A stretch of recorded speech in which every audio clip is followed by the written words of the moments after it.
ఇక ఆదివారముననే కూడుకుంటున్నారు ఎక్కువ మంది, ఆదివారముని ఇస్తున్నారు ఎక్కువ మంది అనటానికి బైబిల్‌లో మరి వారికి ఏం కనిపించిందంటే మీరు నన్ను అడిగితే అపోస్తలుల కార్యములు 20వ అధ్యాయం 7వ వచనం ఒకటే కనిపించింది.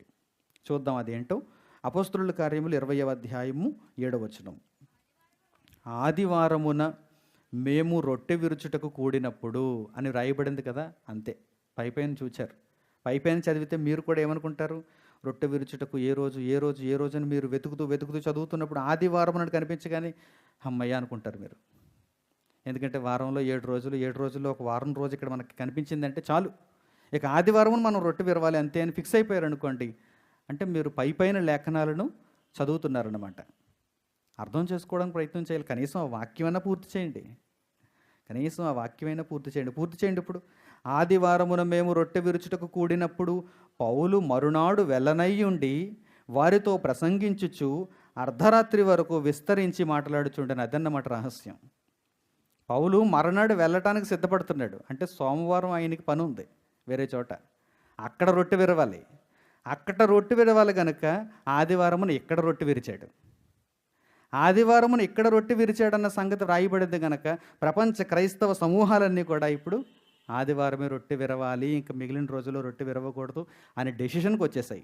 ఇక ఆదివారముననే కూడుకుంటున్నారు ఎక్కువ మంది, ఆదివారముని ఇస్తున్నారు ఎక్కువ మంది అనటానికి బైబిల్‌లో మరి వారికి ఏం కనిపించిందంటే మీరు నన్ను అడిగితే అపోస్తలుల కార్యములు 20వ అధ్యాయం 7వ వచనం ఒకటే కనిపించింది.